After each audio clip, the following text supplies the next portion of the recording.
Hey everyone, and welcome back to the channel. Today we are really excited to share something special with you. After a lot of testing, trial and error with the Ritualist class in Path of Exile 2, we finally managed to put together a build that truly makes sense for it. Now, for those of you who've tried the class before, you probably already know the challenge. On the surface, it doesn't offer a whole lot compared to others. The Ritualist is kind of infamous for having very limited unique advantages, with the most noticeable one being that extra ring slot and the scaling bonuses that come along with it. But that limitation also opened the door for something interesting. Instead of trying to force the Ritualist into a role it's not built for, we leaned into that exact strength. We asked ourselves, what if we stack the one thing the Ritualist actually can push further than any other class? And the answer turned out to be attributes and accuracy. Since most of those stats are concentrated on rings, suddenly that extra ring slot isn't just a gimmick. It becomes the core of an entirely new approach. This setup allows you to reach absolutely ridiculous numbers, with bonuses that scale in ways you wouldn't expect at first glance. In fact, it pushes attack speed so far that you can hit well over 500% increased attack speed, putting this build among the fastest in the entire game. The Ritualist may have felt like an underdog up until now, but with this approach it really comes alive and actually feels rewarding to play. So that's the big picture. No spoilers yet on the exact skills or mechanics, because we'll cover that in detail once we get into the full guide. For now, just know that this is a Ritualist build that doesn't just work, it thrives. While we wait to dive deeper into the specifics, go ahead and enjoy the gameplay footage in the background. You'll see exactly how fast, fluid, and smooth this build feels in action. Sit back, relax, and take in the gameplay, and then we'll break down all the details of how to make this setup work for yourself.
The Ritualist is one of the least popular classes in Path of Exile 2, with no clear archetype.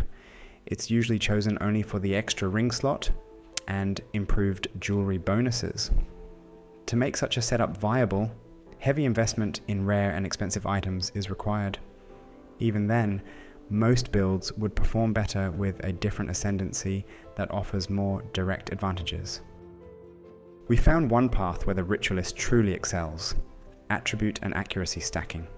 Rings and amulets are the main sources of these stats, which perfectly complements the class's unique advantage. with passives and the Hand of Wisdom and Action clause, attributes convert into accuracy, rating, and attack speed, pushing this build beyond 500% increased attack speed. To reach these numbers, the passive tree must be dedicated almost entirely to attributes and accuracy, leaving no room for typical attack nodes. This is where the constricting command helmet comes in, making you count as surrounded at all times. It grants over 200% increased attack damage, high evasion, attack speed, and various other bonuses. The build also makes use of DeFi support, letting you ignore mana costs on main attacks and granting lucky damage rolls. Offensively, you clear with Molten Blast, move through zones at lightning speed with Bone Shatter, and melt bosses with the Last Lament crossbow. Defenses are strong too, with approximately 3000 life, high evasion and deflection, plus excellent life recovery. You are going to use 2 skills to deal damage. Molten Blast is your primary ability used to clear maps, and Requiem from the Last Lament is used to take down bosses. Bone Shatter is mainly used as a travel skill with greatly increased speed. The defenses in this build are straightforward. You should have nearly 3000 life, high evasion with deflection, as well as increased life recovery from passives and possibly items. The clear speed this build offers is simply absurd. If you master traveling with Bone Shatter, you can complete maps in a few minutes. With the Last Lament, you can take down any boss in the game within one use of the Requiem ability. This build requires substantial investments in rare rings, making it one of the most expensive builds on our channel. This build also requires 2 specific unique items, with one being quite expensive. These are Constricting Command and Hand of Wisdom and Action. The Last Lament is highly advised as it allows you to quickly take down bosses, but using Molten Blast, this is also possible, but simply takes longer. Astromentis is not mandatory, but the raw amount of stats it provides, it's just hard to replace. On the Constricting Command, you want to roll 5 on the Surrounded requirement to be always surrounded, even with no enemies around. This allows you to permanently benefit from all the passive tree bonuses and DeFi 2 support in your damaging setups. Hand of Wisdom in Action is a mandatory part of this build, which adds tons of added lightning damage to attacks, attack speed, and extra attributes. It's also quite cheap nowadays, so getting it with additional rune sockets is easy, and you can use talismans with extra accuracy here as well.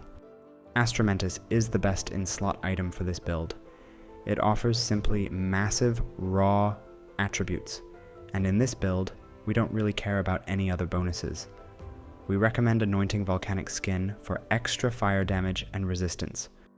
The Last Lament offers an insane single target burst, and since none of the passives on your tree are connected to a single specific weapon type, you don't even need to change any of the passives for it to work.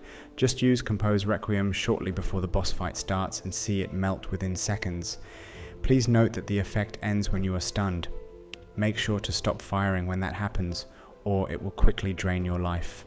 Ulravasara is a very interesting choice for the main weapon, which grants tons of extra lightning damage based on the power of enemies you hit. With the attack speed this build offers, you easily get the maximum, but it's just for this one type and requires adjustments for Trinity. You will need one of the Guiding Palm Maces as your offhand stat stick. In most cases, you will be using the Cold or Lightning variant depending on your damage rolls. This also grants additional spirit, allowing you to use Trinity on top of the other valuable, persistent buff skills. Ingenuity further improves the effectiveness of your rings by up to 30% each. If you have invested in your rings properly, this will be the BIS item for this setup, and it's quite cheap nowadays. Heart of the Well is one of the best endgame jewels introduced in patch 0.3, which has 4 random modifiers. It is the best way to gain extra added elemental damage of each type, making it the best item to balance your DPS and resonance generation. Megalomaniac can grant you 2 to 3 notable passives, and there is a bunch of useful ones on the tree. The Great Boar is our first choice as it saves you a number of useless passive points you would need to allocate to get it. And other than that, Just look for attack damage or attribute passives as extras. Against the Darkness can grant you a lot of increased attributes or added damage as extra elements. It can be allocated near Thrill of Battle to affect up to 4 notable passives.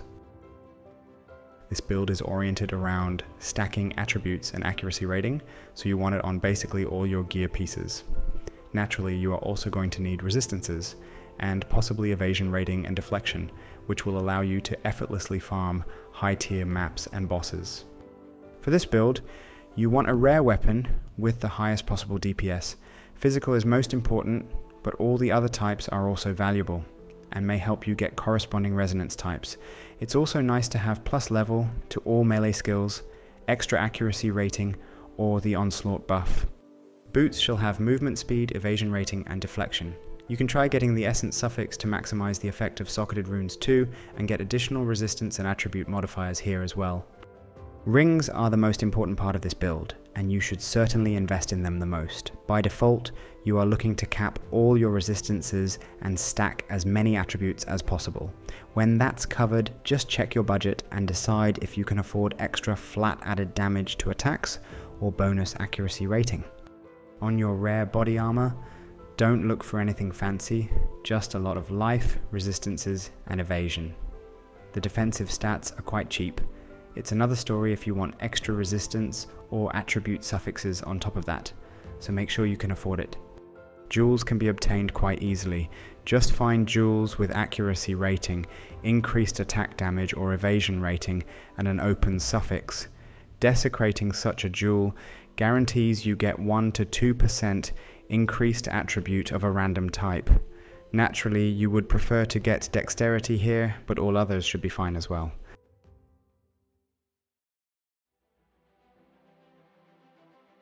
Bone Shatter in this build is used primarily as a movement skill, so you are looking to maximize its attack speed. Support it with Rigwald's Ferocity in Weapon Set I, Rage 3, Rapid Attacks 2, and Heightened Accuracy 2. Defy 2 is also mandatory, allowing you to ignore the mana cost of this skill. Due to high attack speed, it can also be used to quickly generate Rage and Resonance stacks. Molten Blast is your primary attack and DPS source. It is an attack that fires projectiles all around you, offering insane clear speed and AoE. It is used mainly for clearing maps all over your screen, and to maximize its potential, support it with Stoicism 2, Heightened Accuracy 2, Defy 2, Ricochet 2, and Nova Projectiles. You could replace Stoicism with Rakiata's Flow for more consistent and higher DPS, but it's very expensive to even have a single one. Requiem is a crossbow attack that doesn't use ammunition, and it's exclusive to the Last Lament crossbow. It is used only against bosses, offering massive burst DPS. Make sure you have enough mana to use Compose Requiem before the boss, and try avoiding stuns, which can cancel the ability entirely. If you continue attacking without it, it will quickly drain your life. Support it with Rakiata's Flow, Rapid Attacks 2, Heightened Accuracy 2, and Concentrated Area for maximum DPS. Herald of Thunder fires additional bolts with your attacks after you kill shocked enemies. Improves your clear speed. The support gems should directly boost elemental damage with projectile attacks. And the top recommendations are Elemental Armament 2, Elemental Focus, Magnified Area Y, Longshot 2, and Lightning Attunement. A banner skill, which increases your attack damage, accuracy rating, and attack speed. It can be planted before bosses and when facing bigger, tougher packs during Abyss or Ritual. You should support it with Precision for extra accuracy. While 2 auras of the same tier don't stack, you can use both Precision 1 and 2 in different setups. Trinity is a very powerful persistent buff skill which allows you to generate resonance of one of the 3 elemental damage types, depending on which dealt the highest damage with a hit. If you set up your gear correctly by adjusting the runes in your weapon, offhand weapon type, passive skills, and flat added damage on your gloves and rings, you can easily build maximum resonance of each type within seconds, offering up to 70% more elemental damage and 30% skill speed. You should support it with Dialas, Desire, and Urid's Omen. Alternatively, the first of those gems can be replaced with any elemental mastery gem. Wind Dancer is a persistent buff skill that grants a big bonus to evasion rating. It breaks when you take a hit and knock back nearby enemies and deal moderate damage. You can use the other precision aura here for extra accuracy and support it with magnified area 2, mime, knockback or blind 2, depending on the number of your available sockets. Blood Boil is one of the Ritualist's exclusive skills granted by an Ascendancy node. It applies a DOT effect on enemies. If you prefer it over Wildwood Persistence, make sure to support it with Swift Affliction 2, Physical Mastery, Brutality 3, Prolonged Duration 2, and Acrimony. Freezing. Mark makes enemies easier to freeze. You can use it against tougher enemies when you don't have your build fully set up yet, making it easier to stay alive while waiting for consecutive uses of the Compose Requiem skill.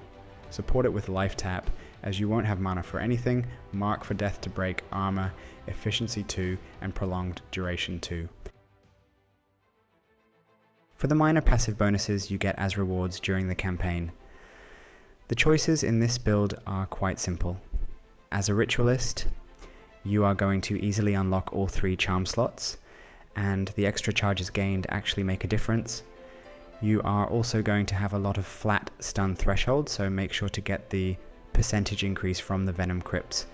Stuns can easily break your Requiem skill when fighting bosses, making it particularly important.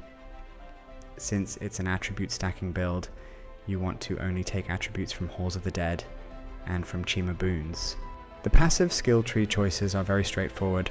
However, this tree is not suitable for leveling at all, and there is no budget that would make it comfortable to play. The pathing is designed purely for the final setup. You'll be taking the long route to Resolute Technique, prioritizing all the accuracy nodes and those that grant bonuses while surrounded. Starting from the Ritualist's position, head toward the bottom right section of the tree. From there, move upward to grab the Dexterity / Evasion and Deflection clusters.